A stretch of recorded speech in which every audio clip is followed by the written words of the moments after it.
पंढरपूर पासून अवघ्या 15 मिनिटांच्या अंतरावर पंढरपूर करकंब रस्त्यावर धोत्रेज ग्रँड प्रायव्हेट लिमिटेड घेऊन आले आहेत पंचतारांकित सुविधांनी युक्त हॉटेल ग्रँड। तसेच पुण्या मुंबईच्या धर्तीवर सर्व सुविधांनी युक्त hotel Shriyash restaurant, veg non veg permit room bar, प्रशिक्षित कुक व होस्टिंग सेवा। हॉटेल ग्रँड मध्ये उपलब्ध आहेत 50 एसी रूम्स, 3500 स्क्वेअर फूट फुटाचा सुसज्ज बकवेट हॉल, भव्य एसी सूट्स, टेरेस गार्डन, भव्य लॉन आणि चेंजिंग रूम सहित स्विमिंग टँक, प्रशस्त पार्किंगची सुविधा। पंढरपूर नजीक असलेल्या हॉटेल ग्रँड या सुसज्ज आणि पंचतारांकित सुविधांनी युक्त hotel grand, hotel Shriyas restaurant, veg non veg permit room बार, पंढरपूर करकंब रोड। संपर्क 02186 24 22 45। ताज्या घडामोडी पाहण्यासाठी आमच्या YouTube चॅनलवरील PVR म्हणजेच पंढरी वार्ता या न्यूजला सबस्क्राइब करा आणि शेजारील बेल आयकॉनवर क्लिक करा।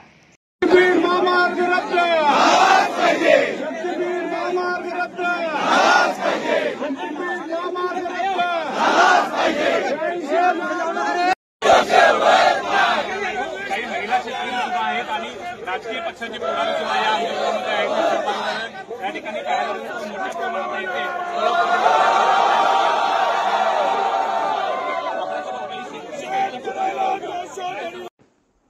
नागपूर ते गोवा प्रस्तावित शक्तीपीठ महामार्गाविरोधात कृती समितीच्या वतीनं आज पुणे बंगळूर राष्ट्रीय महामार्गावरील पंचगंगा नदी पुलाजवळ महामार्ग रोखण्यात आला। एकच जिद्द शक्तीपीठ रद्द च्या घोषणा देत जिल्ह्यातून आलेल्या शेतकऱ्यांनी महामार्गाला कडाडून विरोध दर्शवलाय। या आंदोलनामुळे राष्ट्रीय महामार्ग सुमारे 2 तास ठप्प झाला होता। काहीही झालं तरी वडिलोपार्जित सांभाळलेल्या जमिनी महामार्गाला देणार नाही असा निर्धार शेतकऱ्यांनी केलाय।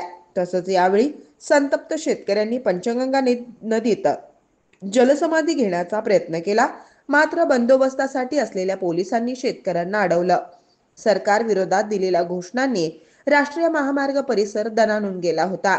लोकसभा आणि विधानसभा निवडणुकीवेळी राज्यातील महायुती सरकारनं महामार्ग रद्द करण्याचा शासन आदेश काढला होता, मात्र निवडणुकीत मिळालेल्या घवघवीत यशानंतर महायुती सरकारनं पुन्हा शक्तीपीठ महामार्ग साकारण्याच्या हालचाली सुरू केल्यानंतर राज्यातील 12 जिल्ह्यातून महामार्गावर विरोधात प्रचंड उद्रेक समोर आला। धाराशिव जिल्ह्यात या महामार्गाच्या सर्वेक्षणासाठी आलेल्या अधिकाऱ्यांनाही शेतकऱ्यांनी पळवून लावलं। मात्र सरसकट शक्तीपीठ महामार्ग रद्द करावा अशी शेतकऱ्यांची मागणी सरकारनं अजूनही दुर्लक्षित केली आहे। त्या विरोधात आज महामार्ग प्रस्तावित असलेल्या 12 जिल्ह्यात शक्तीपीठ महामार्गाला विरोध करत शेतकऱ्यांनी एकजूट दाखवत महामार्गाला कडाडून विरोध दर्शवला आहे।